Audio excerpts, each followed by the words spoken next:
Bem, inicialmente eu queria agradecer ao Rui e cumprimentar a todos os colegas que estão aí na sala e agradecer pela atenção. E vamos junto então nessa viagem junto com Humboldt e Darwin. Inicialmente eu queria dizer o que me trouxe até esses dois pesquisadores. Durante a pandemia eu comecei a ler, eu já tinha lido alguns livros de viagem, como esse, por exemplo, do Shackleton. Eu tinha lido esse livro aqui também, que é do Antônio Pigafetta, que narra a viagem do Fernão de Magalhães em 1520, dando a volta, o primeiro a dar a volta ao mundo. E aí eu continuei a leitura desses livros de viagem a partir daí. Caiu na mão esse livro aqui do Lucas Bride, que é um livro que ele escreveu meio que respondendo ao Darwin. Ele é o filho do primeiro branco a morar em Ushuaia. O pai dele era um pastor e estabeleceu lá em 1850.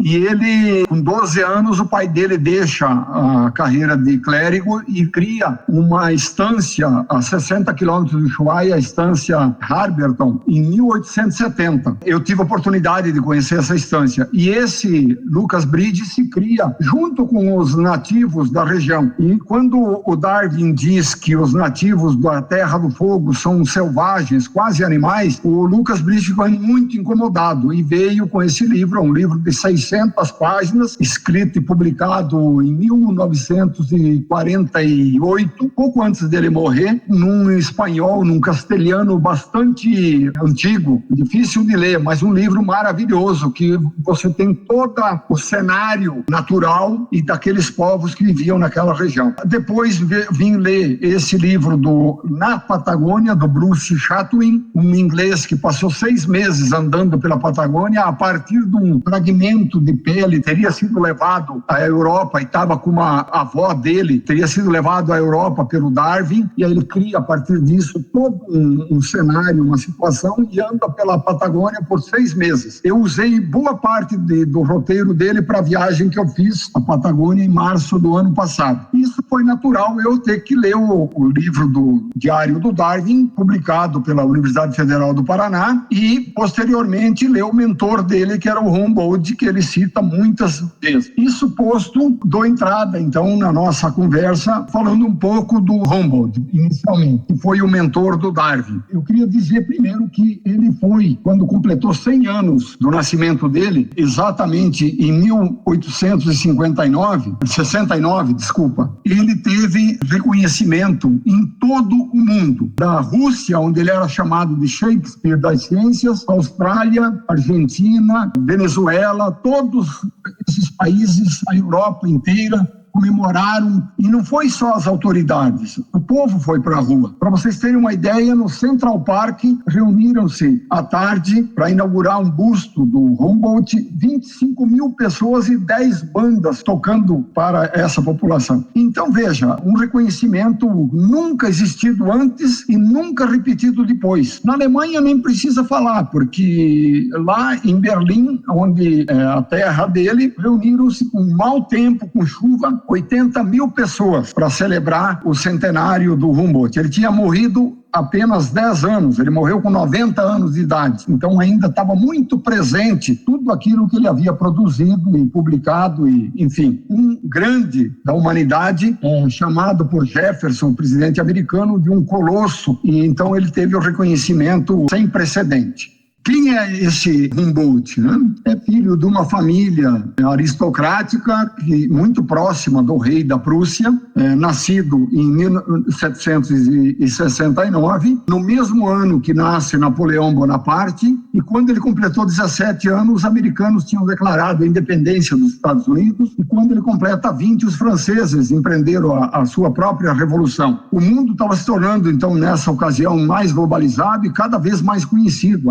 A Inglaterra liderava a primeira revolução industrial, os motores a vapor se popularizavam, o telescópio mostrava um mundo desconhecido, um mundo macro, e o microscópio mostrava um mundo micro que pouca gente tinha ideia que existisse. Ele vem nessa família junto com o irmão, ele é o mais novo. O irmão William é um cientista também na vida adulta, na área de ciências e educação, e eles os dois têm uma formação primorosa, que a família tinha condições de oferecer isso a ele. O Humboldt, desde pequeno, mostra muita curiosidade e interesse por viagens e viajantes, relatos, leu tudo sobre as viagens de James Cook na segunda metade do século XVIII ao Pacífico Sul, e em especial ele leu o livro de George Foster, A Viagem em Torno do Mundo, e acompanhou o James Cook na sua segunda viagem entre 1772 e 1775. E o Foster era um pensador iluminista, humanista e cosmopolita, tinha uma visão de mundo espetacular, e o Humboldt admirava muito essa forma que ele enxergava o mundo. Mas leu outros relatos de viagem que foram enriquecendo o seu cabedal e a sua vontade de um dia fazer o mesmo. O Humboldt viveu num tempo em que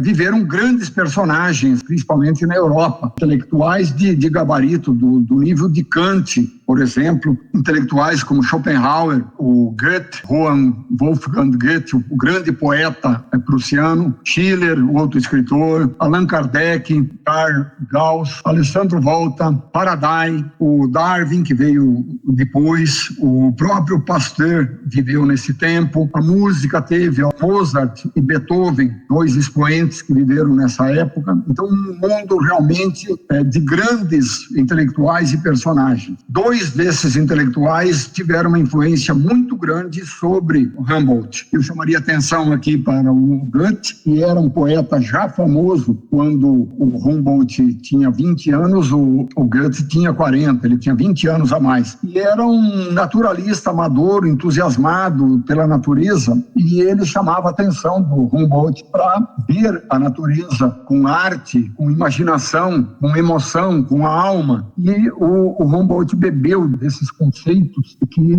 serviram para ele, para o resto da vida, a forma dele ver a natureza e dele divulgar e escrever sobre ela. Dizia o Goethe: torne visível o invisível pela arte e pelo pensamento. Esse princípio acompanhou o Humboldt toda a vida. Ele dizia: você vê com os olhos científicos o que eu apenas presinto poeticamente. E o outro grande que influenciou o Humboldt foi o Kant, que entre o racionalismo vigente na época e o empirismo, ele vem com uma visão iluminista que clareia, né? Ele fala que os nossos sentidos são tão importantes ou mais que a nossa razão. E isso incendiou dentro do Humboldt uma vontade muito grande de exercitar isso nas suas atividades que já eram nascentes de cientista, ainda jovem, e que vai se consolidando depois com a viagem que ele fez pela América. Esses dois, então, têm um papel relevante na vida do Humboldt. Muito jovem em engenharia de minas e vai ser inspetor de minas na Prússia, né, trabalhando para o Império. Mas desde esse tempo ele vai burilando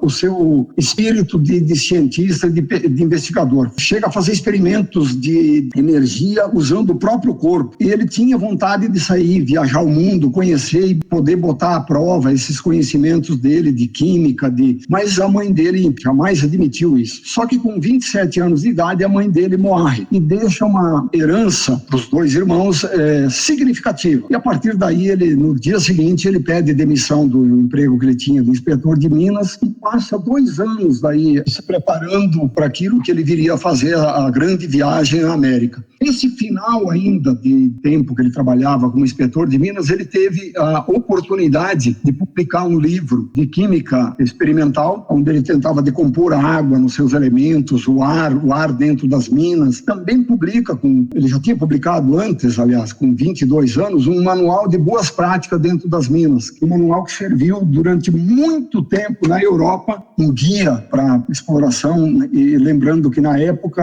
a exploração de carvão, por exemplo, era uma coisa muito insalubre nas minas, e ele deixou então esse documento. Esses 2 anos depois que ele se desligou de trabalhar no governo da Prússia, ele fez algumas viagens ali na Europa, ele foi até os Alpes testar equipamentos, ele começou a comprar equipamentos de toda a ordem para medições, os melhores equipamentos que existiam, fez viagens pelo Reno, visitou vulcões ali na Europa para estudar esses equipamentos. Por fim, o irmão dele, em 1798, estava em Paris e ele vai para Paris encontrar o irmão e ele tentava, nessa ocasião, buscava apoio para realizar uma viagem de investigação em outros continentes, mas nesse período estava em pleno vigência as guerras que o Napoleão tinha declarado a Espanha, Portugal, a Inglaterra, e estava muito perigoso, inclusive, viajar próximo da Europa por conta dos navios de guerra. Ele conseguiu, o Humboldt, enfim, autorização do governo espanhol para viajar para a América. E nessa estada que ele teve em Paris, na casa do irmão, e contactando, lembrando só que Paris, nessa época, era o centro do mundo da questão cultural, né? Os intelectuais estavam em Paris, a ciência passava por Paris. Ele conheceu em Paris alguns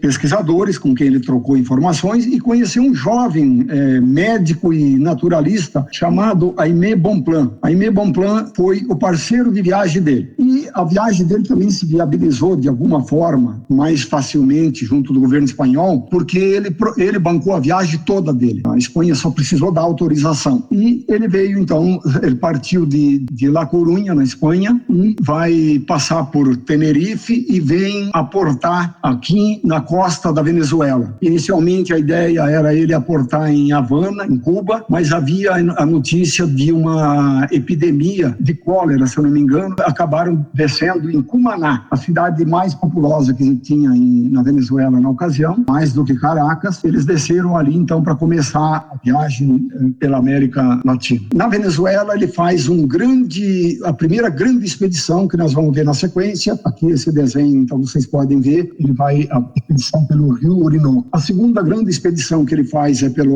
vem até Lima, no Peru, cruzando a Colômbia, o Equador, nós vamos também comentar na sequência, e depois ele faz uma outra expedição no México. Lembrando que a Espanha autorizou ele vir para as colônias para estudar o potencial de exploração de minério, principalmente os minérios preciosos das colônias. Como ele era um especialista em minas, ele se propôs a fazer isso, e foi o que ele menos fez. Nós vamos ver na sequência. Ele, então, se estabelece ali na costa da Venezuela, ele desce do navio, o Pizarro, 40 e poucos instrumentos, a maioria deles em cópia, ou com 3 deles para dúvida de um não funcionar, quebrar, ou coisa do tipo. Caixas e mais caixas de equipamentos, instrumentos. Alguns que nem existem mais, cianômetro, alguns equipamentos, e os melhores que existiam na época, né? De microscópio, pluviômetros, bússolas, barômetros, termômetros,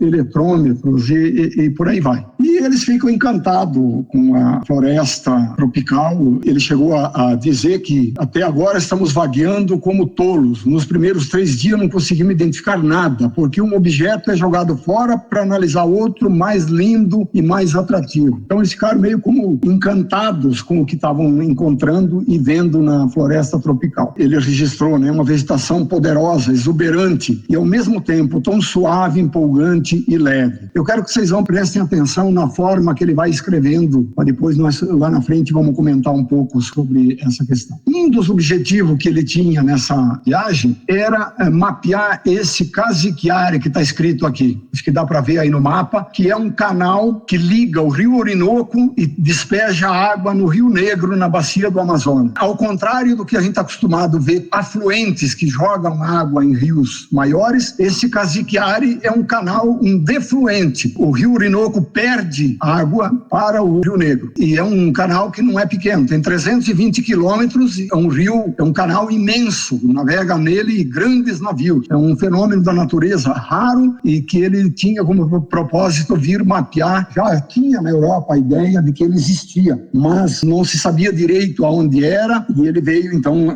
com um dos objetivos que ele tinha nessa expedição era visitar esse canal. E ele viaja, então, sai de Cumaná, vai a Caracas, onde ele permanece um período, sempre investigando, medindo, coletando amostra de plantas e minerais. Quando ele está em Caracas, em 4 de novembro de 1799, aliás, em Cumaná ainda, ele presencia um terremoto. E aí ele fica louco. Enquanto todo mundo tenta fugir, ele fica abismado com aquilo, ele tenta medir, observar como é que um terremoto, né? Ele chega a dizer, desconfiamos pela primeira vez do solo, sobre o qual por tanto tempo havíamos pousado nossos pés com tanta confiança. E ele sai de Caracas, aí vamos tentar imaginar então como é que ele vai fazer essa viagem para chegar até o rio Orinoco. Então ele sai de Caracas, lá em lombo de cavalo. Como ele tinha uma credencial do rei espanhol, eles, representantes da coroa espanhola que habitavam o território, o recebiam, pelo menos onde havia esse tipo de gente. Ele sai de Caracas e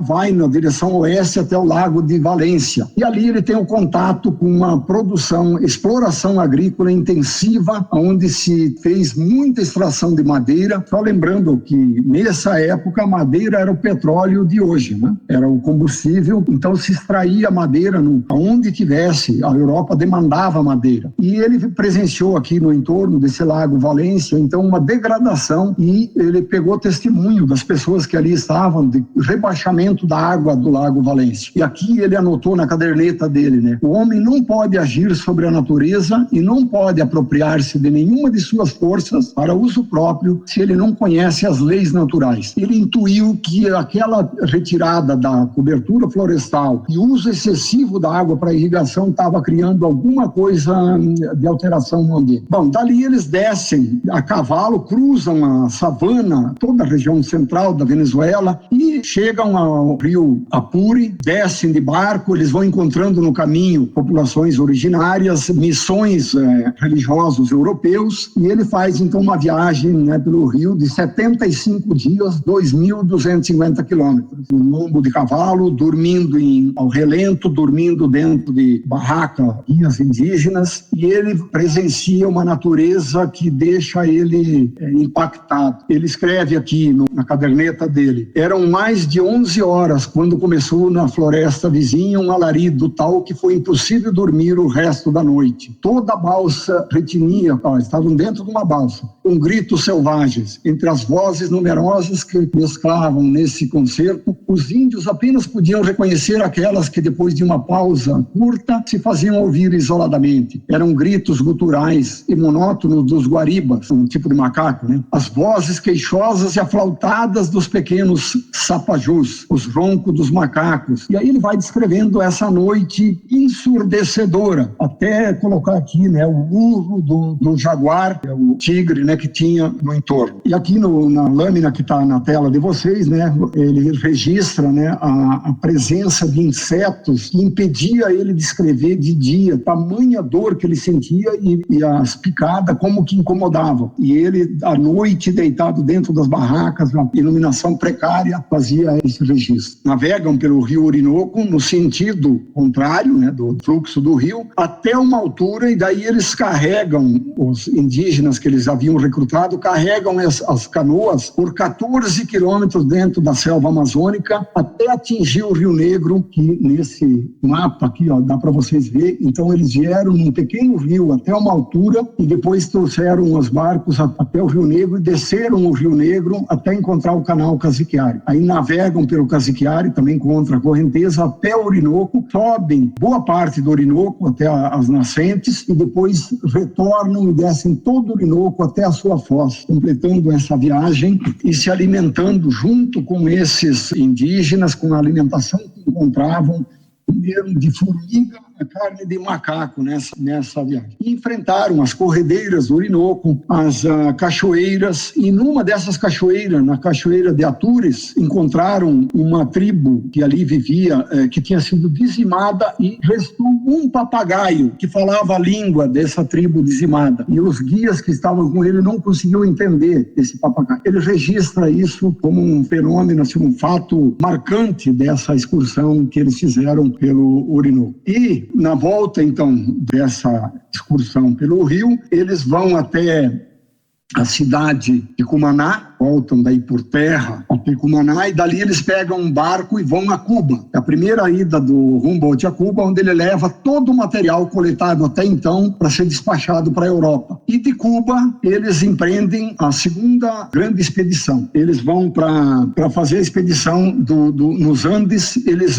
entram por Cartagena de Índias, no norte da Colômbia, e navegam 2 meses pelo Rio Magdalena até chegar a Bogotá. Em Bogotá, o Humboldt conhece o naturalista espanhol José Mutis. Fica muitíssimo impressionado com a coleção que ele tem de plantas e a forma que ele trabalha com essas plantas. E isso ele vai aproveitar, ele registra tudo isso e depois isso vai aparecer nos livros dele posteriormente. Mas ele dá crédito a essa capacidade e esse grande naturalista que estava ali em Bogotá. Nas cartas que ele escreve durante a viagem para a Europa, ele registra isso como um fato espetacular. Eles se dirigem daí de Bogotá para o Equador e no caminho para Quito presenciam uma erupção do vulcão Pasto. Então ele já tinha visto um terremoto, agora uma erupção do vulcão, e ele chega a Quito poucos dias depois de um grande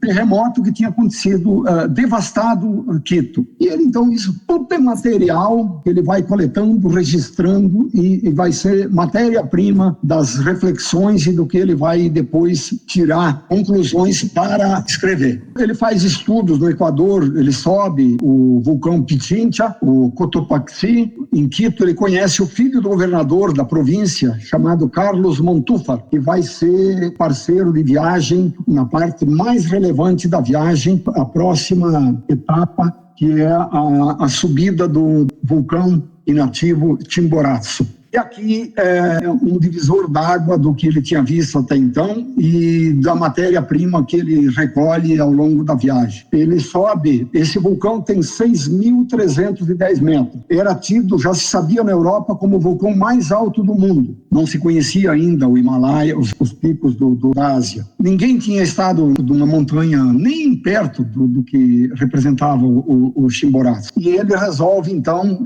com menos equipamentos, só o essencial, recruta uma comitiva de indígenas, registra numa carta ao irmão, né, que eles nos acompanhavam, nos deixaram, alegando que estávamos tentando matá-los. Portanto, ficamos sozinhos. Bonpland, que era o companheiro de viagem dele, o Montúfar e eu. E um dos carregadores, né, dos nativos, que levava alguns dos meus instrumentos. E eles vão. E vocês imaginam, há 200 e tantos anos atrás, você subir em altitude sem uma roupa adequada, sem preparo, calçado adequado, né, o sacrifício que foi. Mas, apesar de tudo isso, eles foram subindo. Humboldt parava toda hora para fazer anotações na sua caderneta e registrar as medidas de temperatura, de altitude.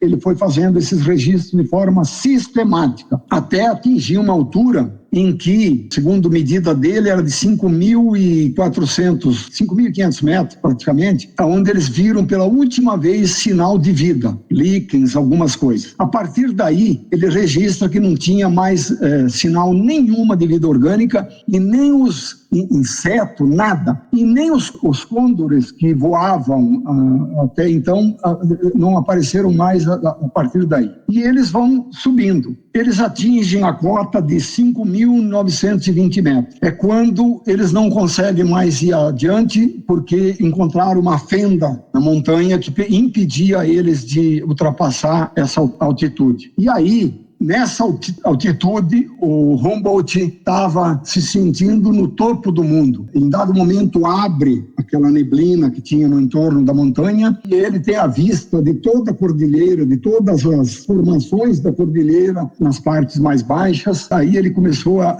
olhar para aquilo de forma diferente. A partir daí, ele começou a perceber a Terra como um único imenso organismo vivo, que tudo estava conectado. Ele registra isso na caderneta de uma forma mais simples, mas essa visão, esse insight, essa epifania que ele tem quando ele tem essa vista, e as anotações e as observações que ele foi fazendo na medida que subiam. Ele foi percebendo que tinha determinada vegetação, conforme eles subiam, trocava a vegetação, e ele começou a enxergar zonas de vegetação e não as plantas individualmente, coisa que os estudiosos até então faziam.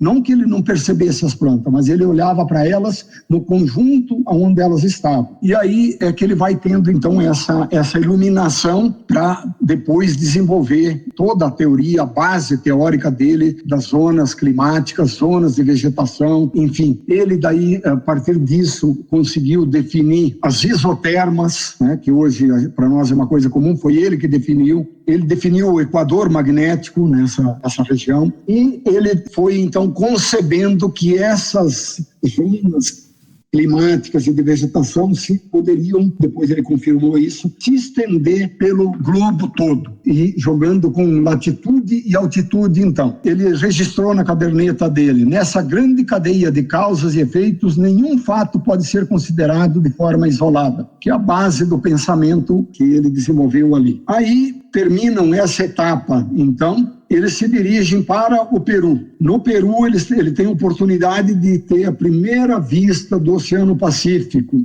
que ele registra com uma felicidade incontida. Ali também ele consegue identificar o tal do guano, que é os depósitos de fezes de pássaros e morcegos, enfim, que tem dentro de cavernas, em determinados lugares, à beira-mar, e que depois os europeus vêm buscar até esgotar para usar como adubo na Europa. De Lima, no Peru, e ele veio a Lima, no Peru, porque ele tinha informação que ia ter um navegador que ia para a Ásia, a partir de Lima, e ele queria partir para lá. Mas quando ele chega em Lima, ele descobre que esse navegador não veio a Lima e que não existia essa possibilidade. Bem, ele contrata, então, um navio em Lima e se dirige ao México. E aqui, como um ser inquieto e atento a tudo. E nessa viagem de Lima até o México, ele começa a observar o mar e ele começa a fazer anotações detalhadas de uma corrente que ele percebia que acompanhava a costa. E essa corrente hoje todos nós conhecemos, que chama corrente de Humboldt. Ela banha e ela tem uma influência grande no clima, é a corrente de águas frias que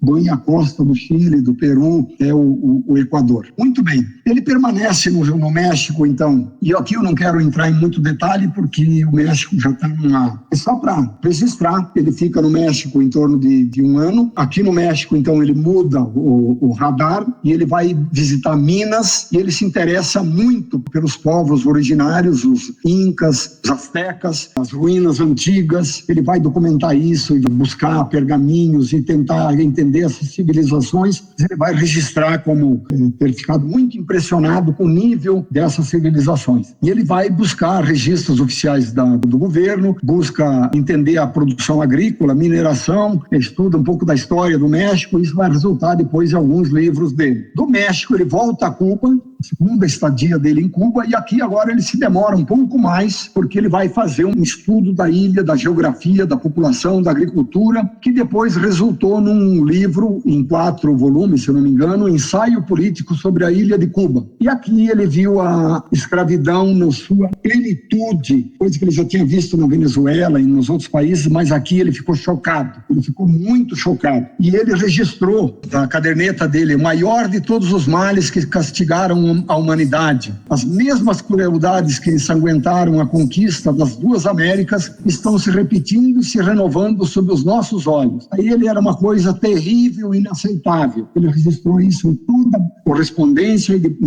nos registros que ele fez. Até hoje em Cuba ele é tido como um dos libertadores do país e da escravidão. Nós já vamos comentar um pouco sobre isso. Em Cuba ele conhece o embaixador dos Estados Unidos, que convence ele a passar em Washington para conhecer o presidente americano, o Thomas Jefferson. De certo, teria muito prazer em trocar ideias com ele sobre o que ele tinha descoberto na América. E ele vai a Washington, onde permanece por algumas semanas, e Thomas Jefferson reúne a elite intelectual e política do país para ouvir o Humboldt narrar sobre a viagem dele e o que ele tinha descoberto no México, nas colônias espanholas, enfim. E ele daí faz duras críticas à escravidão ao Jefferson, que não gostou nem um pouco, e faz um apelo muito grande, que se eles estavam criando um país naquele momento, há pouco tempo, a ciência deveria ser um pilar fundamental para a formação desse país, o que impressionou muito a elite que estava ali reunida.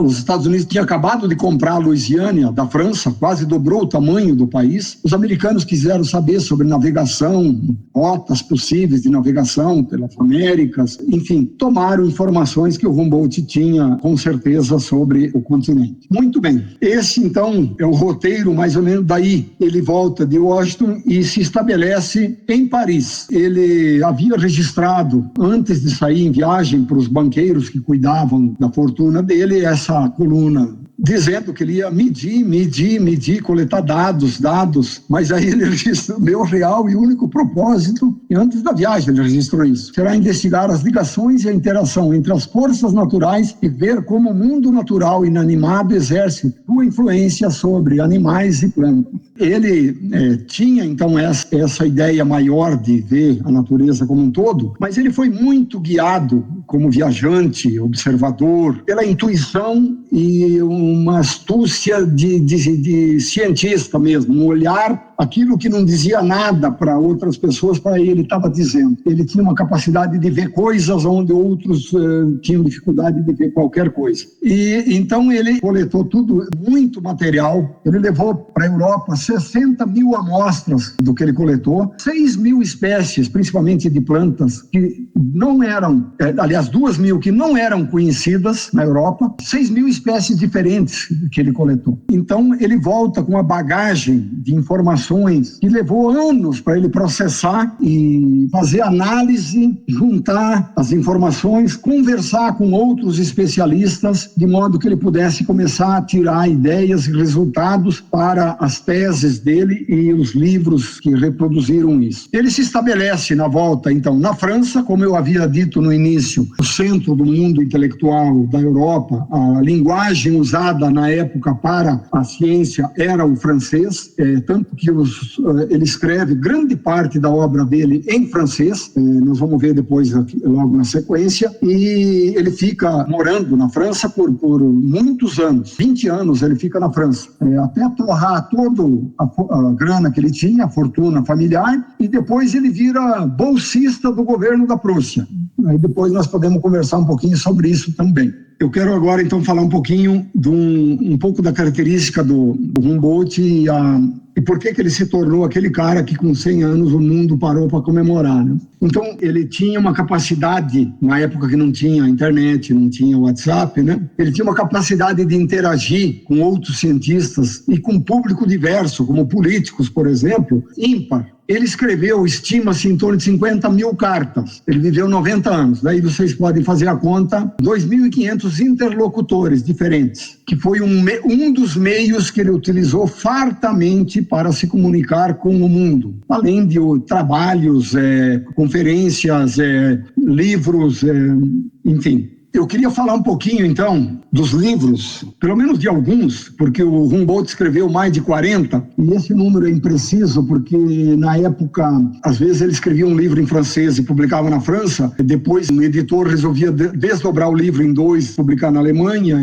então não é muito preciso. Mas, sobre a viagem, a coleção dele, que chama Viagens às Regiões Equatoriais do Novo Continente, são 34 volumes, para vocês terem uma ideia, dos quais o número 1 se intitula Ensaio sobre a Geografia das Plantas, e foi nele que ele publicou essa tabela que está aqui na capa desse livro aqui a primeira vez. E 7 desses 34 volumes têm o título de A Narrativa Pessoal, é o tal do diário de viagem, vamos chamar assim. E se vocês buscarem na internet, eu achei, a grande parte deles estão disponíveis em PDF, onde ele tem uma descrição da ciência de forma poética, onde ele entrelaça, né, a questão da complexidade da natureza, a questão orgânica com a interconexão com a questão espiritual, emocional. É uma escrita escrita diferente. E o Darwin declarou sobre esses 7 volumes, no diário dele, que eu conhecia quase de cor, de tanto que ele leu. É uma obra monumental que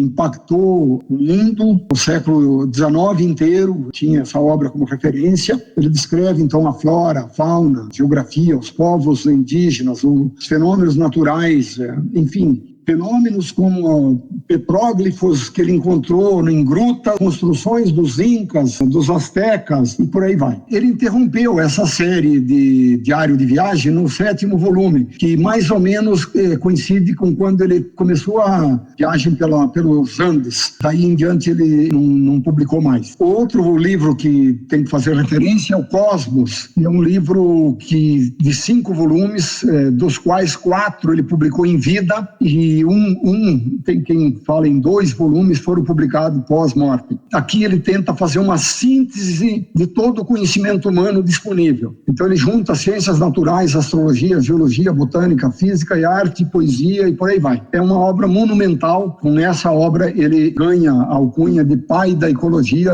e precursor do pensamento sistêmico, que depois foi desenvolvido mais adiante. A obra seguinte, esse Quadros da Natureza, é uma obra poética sobre a natureza, mas com um tom lírico. Eu vou ler para vocês aqui um parágrafo sobre insetos que ele escreveu nessa obra. Despejavam sua luz vermelha, fosfórica, sobre o chão coberto de ervas, que luzia em brasa com fogo vivo, como se o dossel estrelado do céu tivesse afundado sobre a relva. É um pouco do espírito dessa obra que encanta escritores, poetas e artistas de toda a ordem. Nós vamos comentar na sequência. A obra seguinte que eu queria comentar é Quadros da Geografia das Plantas. Aqui é onde ele publica a famosa, que eu mostrei antes, aquele tablô, o quadro do Chimboraço, com todas aquelas escritas laterais que ele vai fazendo, zonas de clima e de vegetação. E é uma prancha de 60 centímetros de altura por 90. Ele publicou ela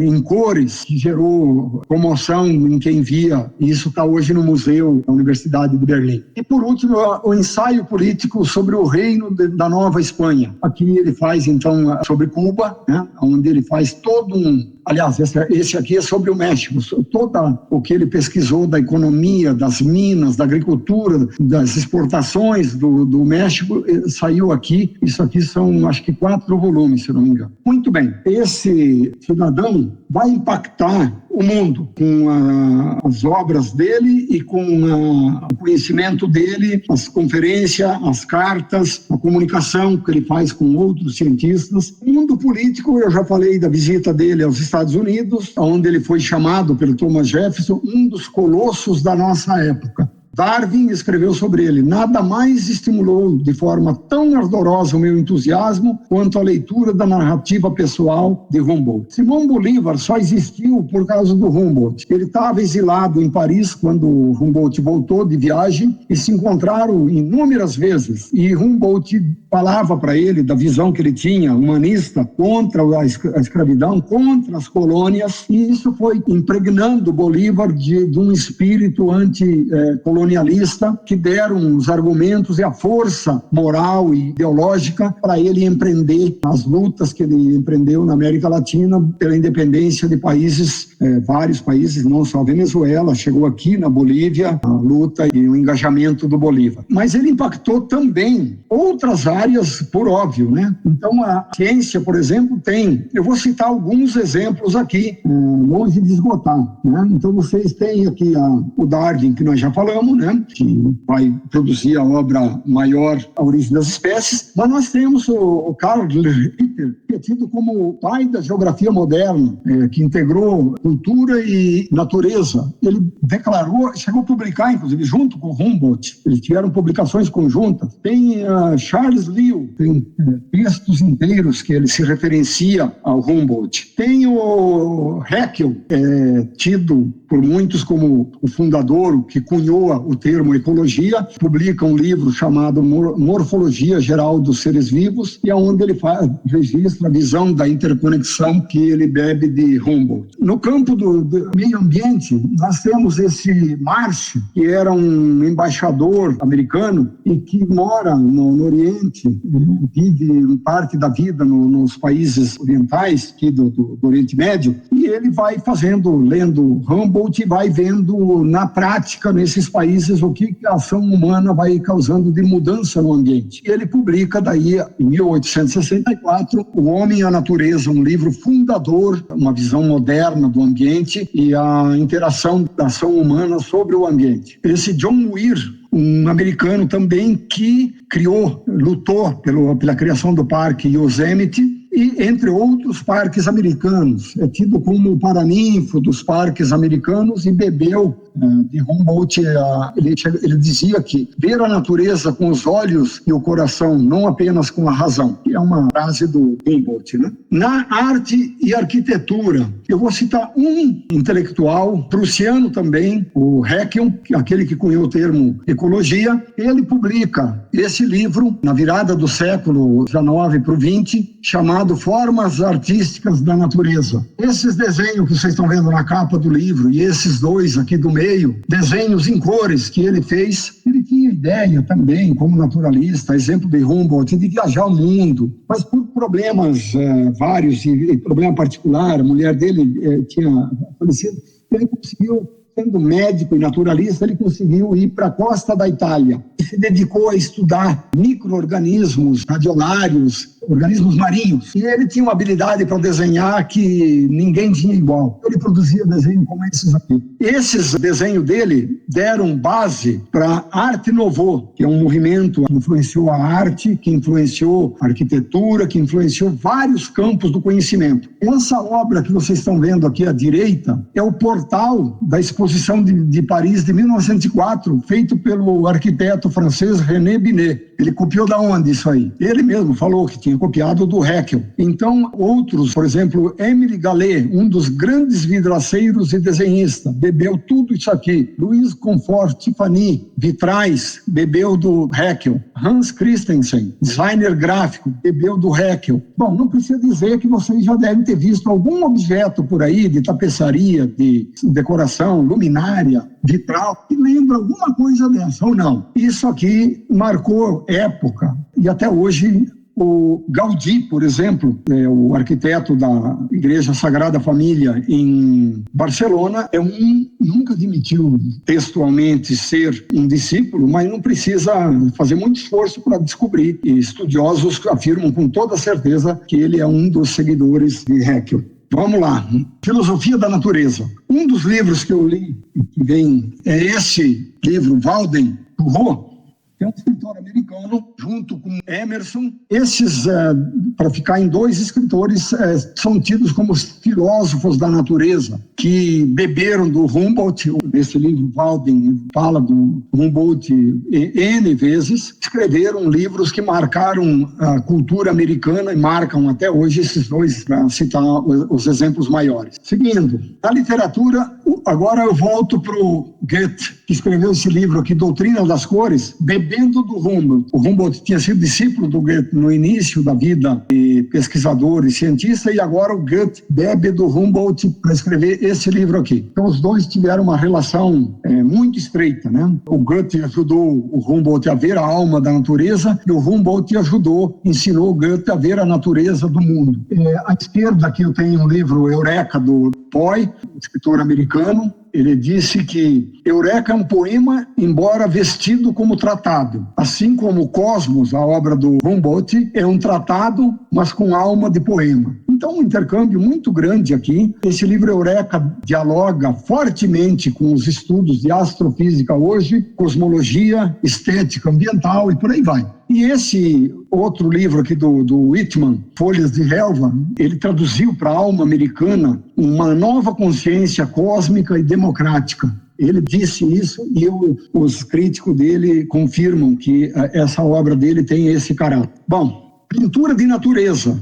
Eu quero que vocês vejam essa pintura à esquerda, que eu já tinha mostrado anteriormente. Quem desenhou isso aqui foi o Humboldt. Então, além de tudo, ele era um pintor de mão cheia. Esse desenho, essa pintura da direita, quem fez foi Rugendas, John Moritz Rugendas. Tem um livro escrito Vistas da Bahia do Rio de Janeiro, com imagens belíssimas, mas ele também viajou para Minas e Bahia e desenhou muito sobre o Brasil, a geografia do Brasil. Aprendeu com quem? Dá para ver claramente. Muito bem. A literatura latino-americana, para ficar em alguns aqui, né? Esse Antônio de Benedetto, um escritor argentino, escreveu esse livro, Zama, ambientado lá na colônia de 1600 e pouco, no Paraguai. Isso já tem filme dele. Também tem todo o perfil do que Humboldt. Macunaíma. Lembra que eu falei para vocês de um lugar no Rio Orinoco, na cachoeira de Apure, encontraram um papagaio que falava uma língua de uma tribo que tinha sido dizimada e ninguém entendia? Pois esse papagaio está aqui dentro de Macunaíma. Tem toda uma cena que o Mário de Andrade construiu da história do papagaio. Euclides da Cunha, em Os Sertões, bebeu de Humboldt. Facundo, do Domingos Sarmiento, da Argentina. Canto Geral, do Pablo Neruda, que é o grande livro, poemas dele, que deu o Nobel para ele. João Guimarães Rosa, com Grande Sertão Veredas, tem tintas do Humboldt, para ficar nos principais aqui. Mas a gente poderia citar outros mais recentes que também beberam desse grande pesquisador.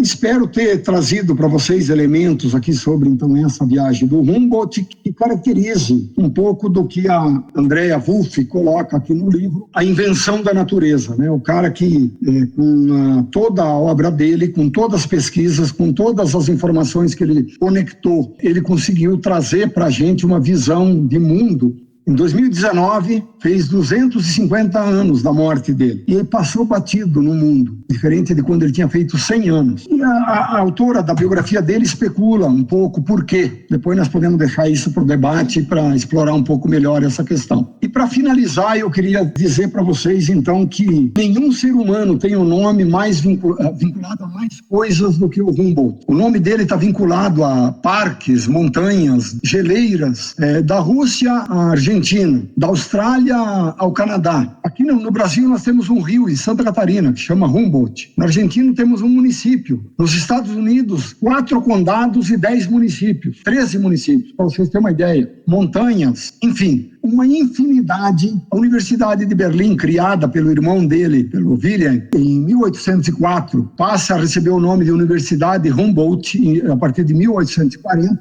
Esse boneco que vocês veem aqui chama Cap Humboldt, é o modelo. Colégio Humboldt, São Paulo. Até na Lua tem uma cratera que leva o nome dele. 300 plantas tem o nome dele. 100 animais, inclusive esse pinguim que está aí na tela. Aqui nos países latinos, Chile, esses países onde ele andou, até pouco tempo tinha todo ano os Jogos Humboldt para os estudantes. É impressionante a homenagem que ele recebeu. E para finalizar sobre Humboldt, eu perguntaria para vocês, e o Aimé Bonpland, que viajou com ele? Vamos deixar pendurado aqui para depois a gente conversar um pouco, para eu passar rapidamente pelo Darwin e nós daí podermos bater um papo.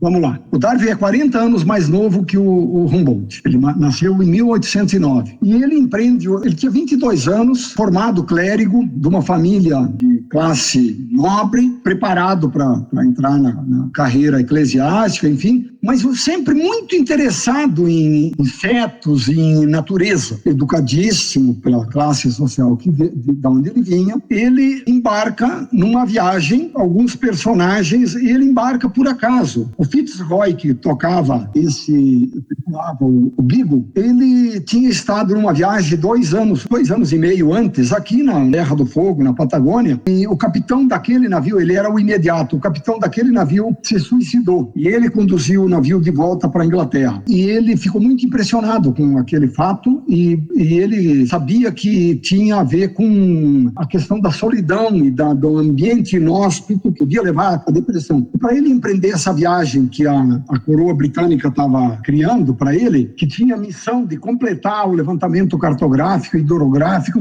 e científico da costa da América do Sul. E aqui eu queria fazer um parêntese. Nesse tempo, pelo menos a América nossa aqui, não tinha um porto que não tivesse um navio inglês ancorado, navio de guerra. Dominavam os mares e tinham interesse, e não era só aqui, tinha interesse do Império Inglês Britânico em conhecer o máximo da geografia desses espaços geográficos. E essa embarcação, então, ia partir com 70 homens, dos quais esse McCormick era o cirurgião e o naturalista. Todas as viagens desse Beagle, esse navio, era um navio de guerra também. Era um navio científico, mas de guerra, com canhões e tal. E o Fitzroy queria uma companhia do nível dele, da classe nobre, para ele, e companhia, enfim, para conversar e tal. E fizeram várias buscas através de pessoas conhecidas para chegar no Darwin. O pai do Darwin não queria que ele viajasse de jeito nenhum, tinha planos outros, mas ele encasquetou e a família, inclusive, pagou as custas da viagem dele. Junto nesse navio veio 3 nativos da Terra do Fogo, que tinham ido para a Inglaterra na viagem 2 anos e meio antes, e os ingleses levaram para a Inglaterra com o intuito de educá-los para ver o que acontecia,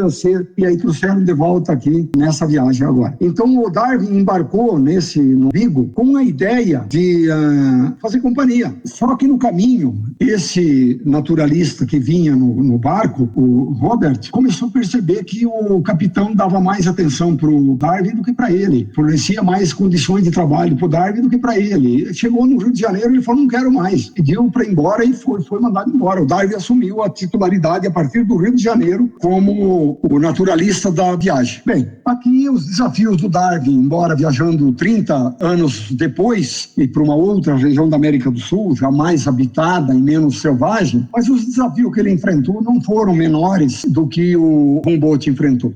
Sobre a viagem, então, eu estou mostrando aqui um mapa que eu vou falar mais 4 anos e meio, 5 anos praticamente da viagem dele. Ele passou 4 aqui na América do Sul, e é disso que nós vamos falar um pouquinho, e a grande parte desse livro, que é o relato de viagem dele, trata da América do Sul. E depois nós vamos conversar um pouquinho sobre a viagem. E ele enfrentou, então, desafios de toda a ordem que vocês possam imaginar. Se ele buscava alguma emoção, como um jovem de 22 anos, ele encontrou. Ele teve oportunidade, então, nessa viagem de explorar. Ele presenciou terremoto, revoluções na Argentina, em Buenos Aires, em Montevidéu, escalou montanha, enfrentou frio, foi picado por todo tipo de inseto que vocês possam imaginar, comeu todo tipo de comida, conheceu culturas das mais diversas na Patagônia, nos Pampas, enfim, nunca mais ele seria o mesmo. Essa é a verdade. Eu sintetizei aqui um pouco, então, do que impactou o Darwin e que depois serviu para ele fazer o grande livro dele décadas depois.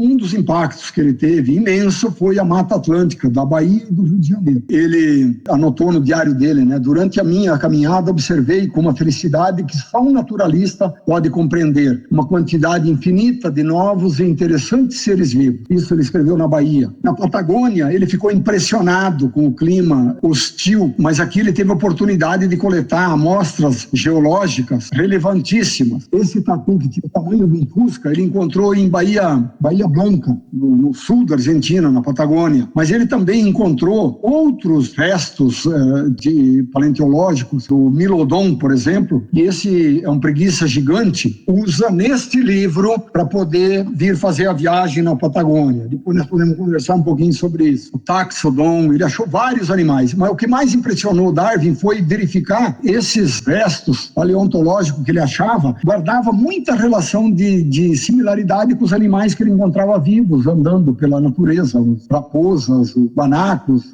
as emas, e isso ele ficou encasquetado e levou junto nas anotações e na cabeça dele. Lá na Terra do Fogo, ele ficou impactado com a condição de vida desse povo, e 3 deles eles estavam trazendo de volta, e o que mais chama atenção, que eles deixaram esses 3 lá, vestidos como europeus e tal, e eles, nesse levantamento que eles estavam fazendo, eles iam e vinham, voltavam, dependendo das condições do ambiente, encontraram 6 meses depois esses 3 lá. Eles estavam vestidos iguais aos nativos e não tinham mais nenhum hábito, tinham dificuldade para se comunicar com os ingleses. Ou seja, isso deixou o Darwin impressionado. O Darwin presenciou, então, a extinção do exército atacando os índios da Patagônia de uma forma brutal. Essas tribos que o Darwin conheceu na região da Terra do Fogo não existem mais, foram todos dizimados com doenças e que tais. Quem viaja vai ao Ushuaia, tem museus que você pode conhecer um pouco da história desses, do que eu li. Esse branco, Lucas Bridge, foi criado junto com esses indígenas da Terra do Fogo. Ele narra aqui a história, muito interessante. O Darwin estava em Valdívia no dia 20 de fevereiro de 1835, quando teve um terremoto epicentro na cidade de Concepción, e ele se dirigiu para lá imediatamente para poder analisar, estudar. Ficou impactado, mas ao mesmo tempo muito feliz de ter podido presenciar um fenômeno como esse, né? Ali em Concepción tem uma cidade, Talcahuano, no litoral, que foi dizimada com o tsunami que sucedeu ao terremoto. E isso deixou ele muito impressionado, mas ao mesmo tempo forneceu um material riquíssimo. Na Cordilheira dos Andes, ele cruzou ali na altura de Santiago, ele cruzou para Mendoza a cavalo e andou aqui no lado argentino, e ele ficou muito impressionado com seres marinhos que ele encontrou nas camadas da cordilheira. Ele afirmou, né, os Andes foram lentamente levantados, não é possível. Isso ficou também registrado para ele como um insight que ele aproveitaria depois, muitos anos depois. E nas Ilhas Galápagos, o que mais chamou a atenção dele foi os tentilhões, que estão aqui nessa... Eu peguei essa imagem aqui, onde são comparados os dentes, o bico dos tentilhões com um alicate, e do lado direito o tipo de organismo vivo que serviria de alimento e por que eles têm esse bico adaptado. Só que na época que o Darwin passou lá, ele anotou muito mal e os tentilhões para ele passaram meio batido. Depois disso começou a chamar a atenção dele, ele pediu para outros viajantes fazer anotações ou confirmar para ele de onde vinham os tentilhões que ele havia coletado.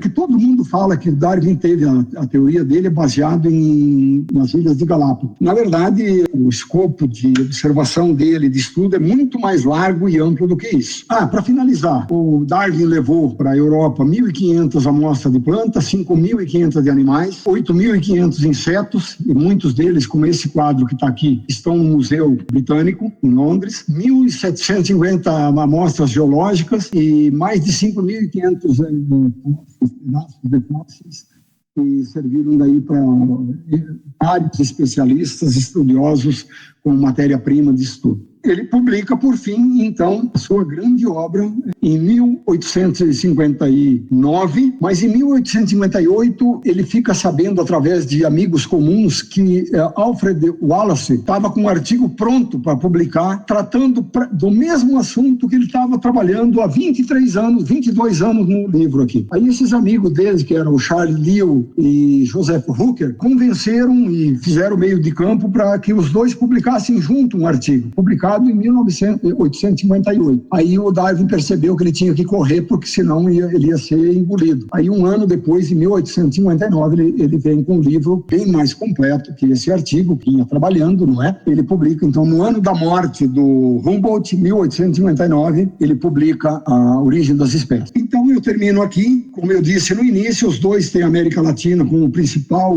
laboratório de campo, onde colheram em diferentes regiões os materiais que serviram de matéria-prima durante décadas para estudos e aprofundamento, e permitiram produzirem as grandes obras, terem o seu nome marcado na história. Os dois, depois dessa viagem, nunca mais foram os mesmos, porque viram e conheceram um mundo que só no terreno era possível conhecer. Não era possível eles terem conhecido de livros, de estudos. O Humboldt empreendeu, depois de já idoso, com 60 anos, uma segunda grande viagem pela Rússia, onde ele foi confirmar muitas das suas teses e que resultou naquela obra final da vida dele, O Cosmos, onde ele tenta fazer uma obra de síntese de todos os estudos. É isso. Então, podemos agora bater um papo aí. E vamos dar uma salva de palmas aí pro palestrante. Puxa, que maravilha, viu? Bom, eu gostaria, se pudesse todo mundo mostrar o rosto aí, ativar só para tirar uma foto do pessoal participando e mandar pro Adelar. Aí, ó. Nossa! Cada gente feia, barbaridade.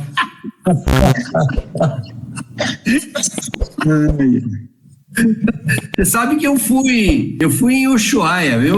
Né? Mas não de carro, né? Não, eu e a esposa fomos de avião. Gostoso aí de carro, meu Deus do céu. Aí é outra história. Vamos fazer o seguinte, quem tiver pergunta, né, levanta a mão e vamos conversar um pouquinho. Tá ok? É o seu, né? É fantástico, professor, parabéns pela tua explanação, pela tua cabeça, porque é muita informação para dar, né? Parabéns, nota 10. E sobre essas duas pessoas, imagine viajar naquelas condições, quer dizer, terrível, de desconforto. No entanto, o que eles representam, com certeza eram dois seres iluminados que vieram com essa missão. Veja o legado que deixa o do Beagle, não, o outro, o Beagle, o do Beagle, né? O Darwin, com a proposição da evolução das espécies em contraponto com aquele do pescoço da girafa, foi crescendo, porque tinha que pegar as coisas lá em cima, né? Isso era muito aceito na Europa na época, né? Com certeza esses dois, de muitos outros, e também aquilo que o Adelar falou sobre o ambiente que ele vivia, nós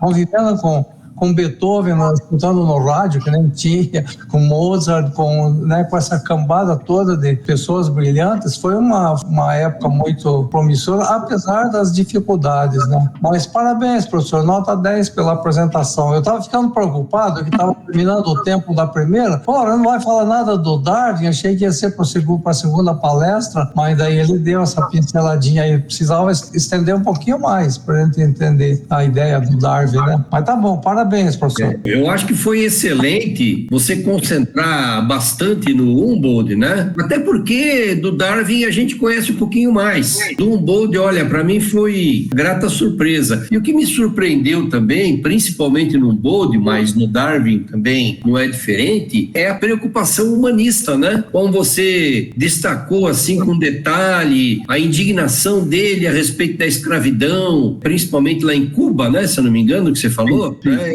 É impressionante. E como ele via os dois, né? Como ele via a coisa de uma forma... Sim, humanista.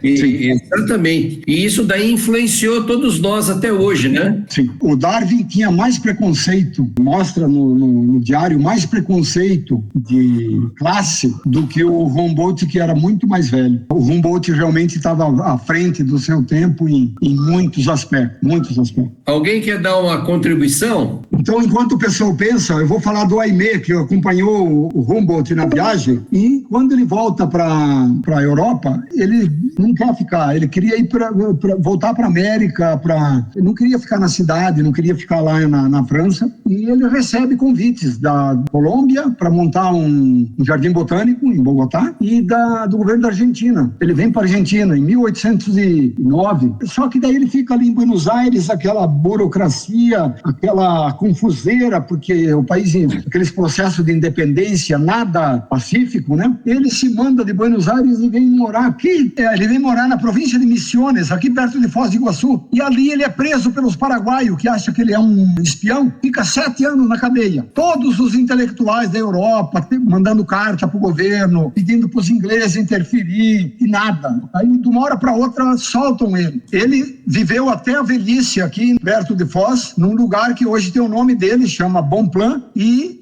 morreu ali. Nunca escreveu uma linha. Ele contribuiu nos escritos do Humboldt, com as informações, botânica principalmente, ele deu muita informação para o Humboldt, mas ele mesmo, oposto do Humboldt, enquanto que o Humboldt era um grande comunicador, um grande articulador de cientistas, ele se isolou no mundo, e era uma cabeça e tanto. Tinha o Sherlock Holmes e o ajudante dele, né? Watson. Era o Watson. Agora, nós tivemos um exemplo dentro do IAPAR, que foi o Dr. Petrucci, do trigo. Antes do computador, ele era o que guardava todas as informações sobre as diversas variedades de trigo, do programa de melhoramento, tudo. Ele falou assim, a hora que eu me aposentar, não quero mais saber de nada. Não deixou uma coisa escrita também para o programa de melhoramento de trigo. Exatamente. Eu achei a palestra maravilhosa, viu? Foi muito interessante mesmo. O mais interessante daí é você viajar nesses lugares, para quem gosta de viagem de natureza, e visitar esses lugares para ver como está hoje. Muito interessante. Eu visitei alguns ali na Patagônia. Agora, a Venezuela não dá para viajar, né? A Colômbia e Equador tá ficando complicado, né? Lá em Ushuaia, nós estamos achando que tá frio, né? Mas vai lá em Ushuaia. Eu peguei neve lá. Vai lá você vai ver o que é frio mesmo. E lá tinha um presídio.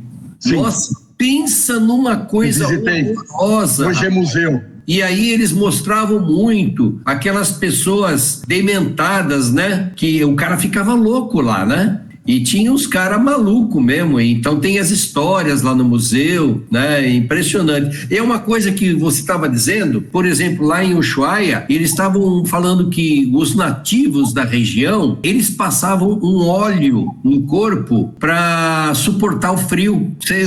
Você falou sobre isso, não falou? Sim, o Darwin observou a condição dramática de clima e como que eles conseguiam achar alimento e se proteger. E lá eu visitei museu, como eu tinha lido sobre isso, eu fui visitar lugares que estão preservados, as moradias desses povos. E é impressionante você ver aquilo. Como é que eles sobreviviam ao frio. Eu estive em Punta Arenas, que é pertinho ali, né?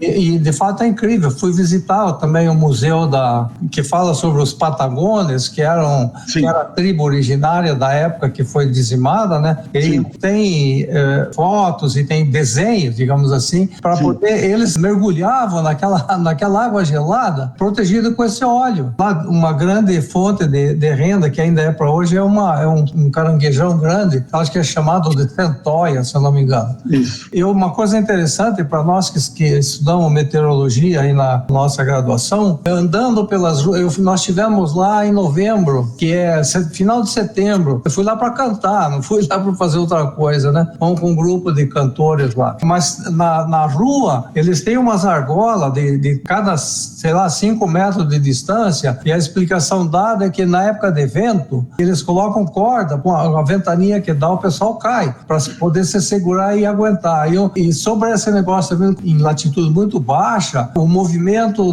das massas de ar é muito errático, porque você está quase na esfera lá no eixo da Terra. Eu lembro de estar andando numa direção, numa determinada rua, com vento forte na cara, aí você, de repente, o vento invertia, te empurrava. Então é muito engraçado as mudanças das massas de ar numa escala pequena, que é andar na rua, né? Interessante. A Patagônia, como um todo, desde a época do Darwin, ele registrou ventos, a navegação no Estreito de Magalhães, essa região do extremo sul aí é complicada por isso. Os ventos são traiçoeiros.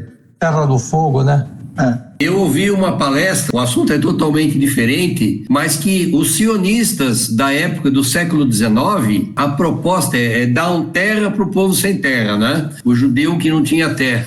A primeira proposta era ir para a Patagônia, mas depois do Holocausto fizeram essa bagunça toda.